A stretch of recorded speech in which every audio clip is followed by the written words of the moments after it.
Welcome to NSTV news. నా పేరు ప్రతిభ. బులెటిన్లో ముందుగా హెడ్లైన్స్ చూద్దాం. అనాథకు అండగా అమ్మఒడి అన్నమయ్య జిల్లా కలెక్టర్ ఆదేశాల మేరకు ఐసిడిఎస్ మరియు ఓఎస్సీ డిపార్ట్మెంట్ వారు అమ్మఒడికి సమాచారం వివరాలు.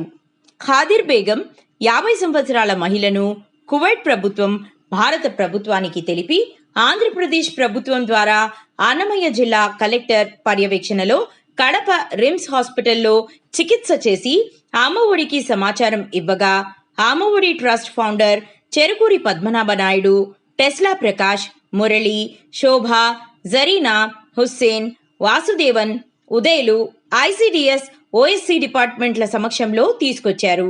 అమ్మఒడి సేవలను అన్నమయ్య జిల్లా ప్రభుత్వ ఉద్యోగులు అభినందించారు.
కలెక్టర్ గారికి ఎంబసీ నుంచి అయితే అంతా ఎంక్వైరీ చేసి కలెక్టర్ గారు ఎంక్వైరీ చేస్తే హెల్త్ ఇష్యూస్ స్టేట్గా కోవిడ్ నుంచి ఎంబసీ నుంచి మన కంపెనీకి తర్వాత కలెక్టర్ గారు మన ఐసిడిఎస్ గారికి ఎండార్స్ చేసిన తర్వాత ఆమెకి కావాల్సినటువంటి ట్రీట్మెంట్ ఇప్పించి కేర్ టేకర్స్ అరేంజ్ చేయమంటే గత 10 రోజుల పైన ఈమెకి కేర్ టేకర్స్ని అరేంజ్ చేసి గవర్నమెంట్ జనరల్ హాస్పిటల్ ట్రీట్మెంట్ అన్ని కంప్లీట్ చేయడం జరిగింది. తర్వాత కలెక్టర్ గారి ఆఫీస్ మేరకు కలెక్టర్ గారికి నోట్ అప్లై చేసిన తర్వాత కలెక్టర్ గారి ఆదేశాల మేరకు జిల్లా స్త్రీ మరియు శిశు మరియు సాధికారత అధికారి వారి ఆదేశాల మేరకు ఈరోజు అమ్మఒడి ట్రస్ట్ చిత్తూరు వారికి హ్యాండ్ ఓవర్ చేయడం కలెక్టర్ గారి ఆఫీస్ జరిగింది. కాబట్టి ఈరోజు 13వ తారీఖున ఆమె హ్యాండ్ ఓవర్ చేయడం జరిగింది. ధన్యవాదాలు సార్, మీకు మంచి సర్వీసెస్ ఈ యొక్క బాధ్యతలన్నీ కూడా పూర్తిగా అమ్మఒడి ట్రస్ట్ వాళ్ళే తీసుకుంటున్నట్టు కూడా మేము వాళ్ళ ఎవరిని కూడా మెన్షన్ చేసి వాళ్ళకి హ్యాండ్ ఓవర్ చేయడం జరిగింది. అదేవిధంగా మీకు చాలా ధన్యవాదాలు సార్, కంప్లీట్గా హ్యాండ్ ఓవర్ చేసుకున్నందుకు. క్షేమ సమాచారం మాత్రం మాకు అప్పుడప్పుడు తెలియజేయండి సార్. ఏమన్నా కానీ మళ్ళీ